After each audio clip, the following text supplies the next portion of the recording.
I think sort of many of these challenges that we've discussed also apply in the higher education context, where it's probably if you define technology as doing more with less, education is perhaps the most anti-technological aspect of our society today, where you're getting the same at a higher and higher price. Right. The real costs of higher education since 1980 have gone up about 400%. It's after inflation, and it's not clear the quality's gone up at all. It's Bizarre when you think well, about it. it's on some level. On some level, the universities have found that they can just charge more every year, and so I think the question is maybe why has there not been more resistance to these Right. these price hikes, and I think it again in part goes to this failure of an imagination of an alternate future, and so talented people should all go to the same universities, learn the same things, pursue the same types of careers. We have, if we had an internet bubble or a housing bubble, we certainly have an education bubble today, and bubbles are characterized by things costing more than they're worth. They're characterized by sort of intense psychosocial dynamics, so it's very hard for people to suggest that you should not go to the best college you can get into, Right. because people don't know what else to do. So again, this sort of failure of imagination of an alternate future.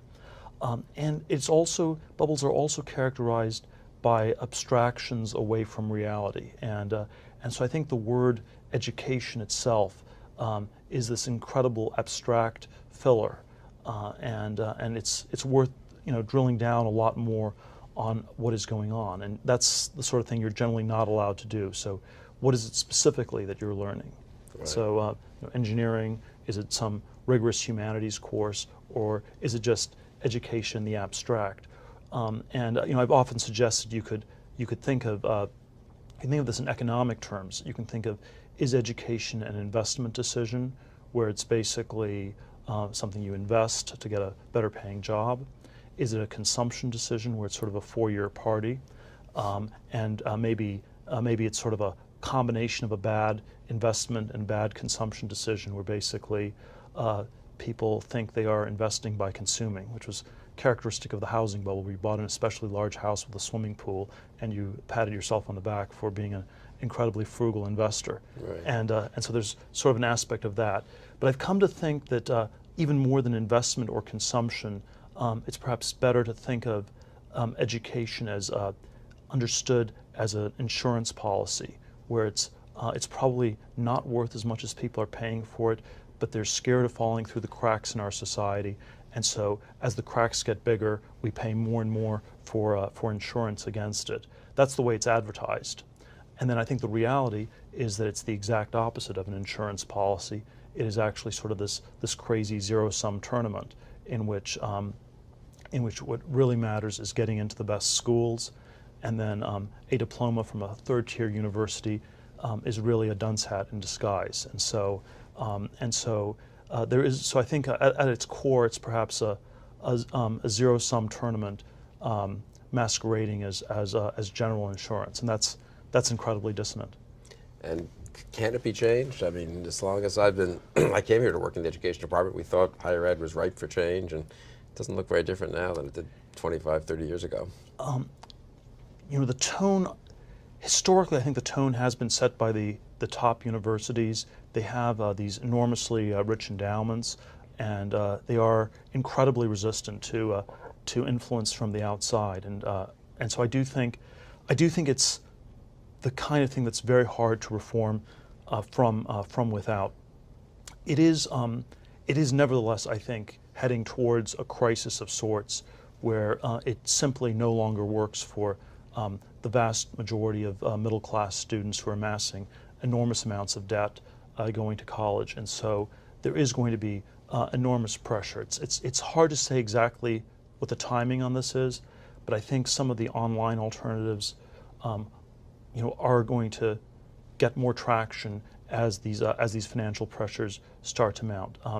One of my friends has characterized the university system as the atheist church, which is sort of a successor to Catholic Church. It's sort of universal, and that the university system in 2014, it's like the Catholic Church circa 1514.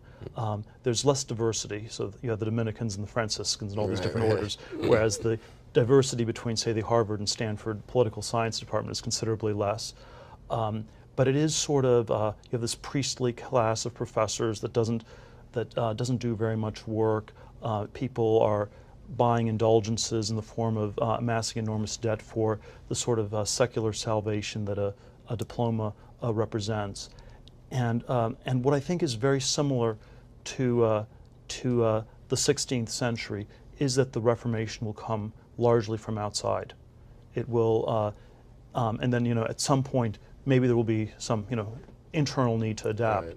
But I think the first move will have to come from outside, because you have sort of systems that are so far decoupled from what actually makes sense, and the people are so they're so bought into a system that just does not work that I think you will see enormous resistance from the faculty.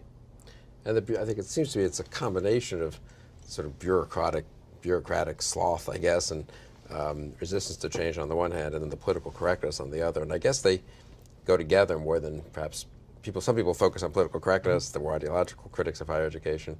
The financial critics, you know, focus on the self-perpetuating tenure system and endless growth, apparently, of bureaucracy and cost. But I suspect there's some relationship of those two. Well, there is a incredible conformity, and there is sort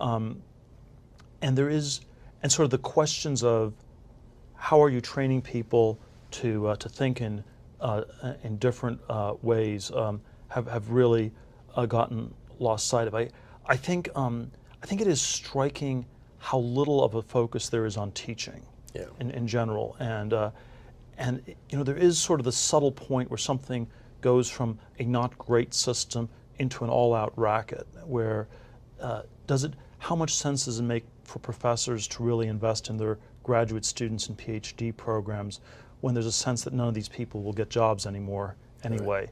And so I think you are sort of in this zone of where it has in many ways become this incredible racket, and it is hard to really know what people inside it think.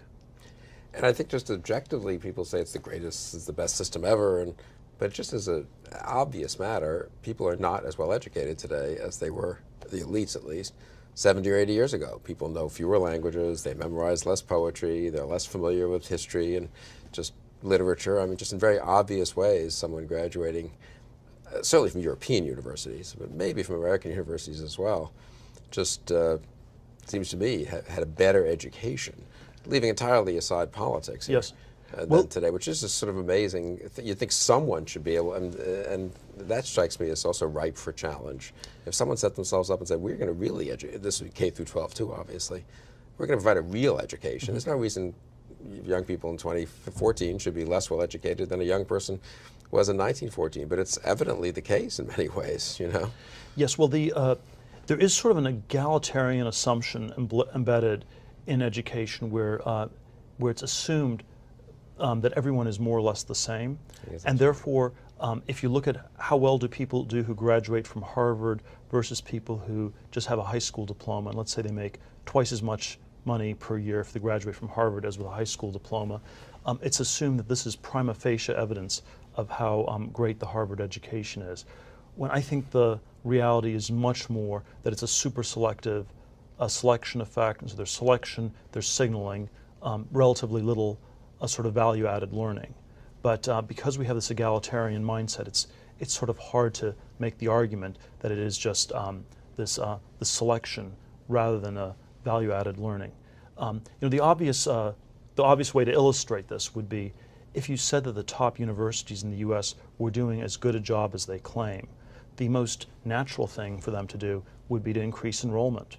So if you say you have 1,600 people a year going to Harvard, and we're offering them a fantastic education that's making them much better than they otherwise would have been, you know, could you sort of have some structured growth plan where you increase that number to maybe 3,000 over 20 years? Certainly the population of the country is a lot larger. Right. It's attracting people from all over the world. And so, so if you're offering such a great education, what sort of a product is it that where you wouldn't increase the number of people who use it? I mean, I think the only product I can think of where you would limit access as much would be a nightclub, which is sort of again a zero-sum product that's Right. based on exclusion. And I think that if you went to any of these top universities and you proposed doubling the enrollment, you would get a uniform opposition from the alumni, from the current students, from the faculty, because they would rightly perceive that it would make it less prestigious, even though that sort of goes very much against this egalitarian ethos that everyone's the same. Yeah, so that's a good contrarian point of view that you're taking there on higher education. Well, I think the rhetoric around education is always that it's a positive sum game, because Right. there's this naive intuition that, you know, knowledge, if I know something and I teach it to you, we both will know it, and so there's something about knowledge that's fundamentally this incredibly positive sum aspect, and I think it masks the very zero sum aspect of education. I mean, I went to law school, and if you look at the law schools, it's, you know, there's this brutal ranking on the U.S. News and World Report scale, where, you know, the top 3 I think are still very good. So if you go to Harvard, Stanford, or Yale, that's really good. Then I think there's sort of 4 after that are pretty good, and then there's sort of the numbers 8 to 14, where maybe if you're in the top half of the class, and then probably numbers 15 to 200. It's very unclear whether it's a positive value for anybody who goes, or for bottom 90% of those classes. When I've looked at this, I think in the 1980s and 1990s, one saw rapidly escalating costs in education, but also increasing inequality in our society, and so it was at least correlated. It was always worth going to the top college because Right. you'd make more money and it would sort of seemingly make up for it. Post 2000, even though there still is a vast gulf between high school graduates and college graduates, it stopped widening. The costs have kept going up. And so, so the relative value of a college education has actually been going down since about 2000. If you say we're to measure the value of a college education by how many years does it take you to pay off your debt, the number of years was actually going down in the 80s and 90s because the premium was going up even faster than the costs were escalating. Post 2000, it's taking longer and longer to pay off the debt. So actually the relative premium has been in decline for 14 years now. And I think again 2008 was a bit of a watershed moment where all of a sudden there were sort of a lot fewer of these tracked positions available. You know, when kids graduate from college and move back in with their parents, that was not part of the deal the parents had implicitly signed. It's incredibly distorted. You know, it's one of the things that makes the education bubble different from, say, the housing or the tech bubble of the last decades, is that it is actually very hard to measure what the quality of education is. And so when people say things like, you'll figure it out in 20 years, there are things you will learn that are intangible but will help you 20 years in the future, you know, somewhat cynical cut on that might be that, well, this is the sort of thing you say if you're running a scam, where you want to have a really long shelf life to it so people won't notice that they've been defrauded for a long time. But there is something about the immeasurability of education that's made the education bubble quite durable. But on the other hand, it probably also means that it's gotten bigger and bigger in a way that's extremely distorted.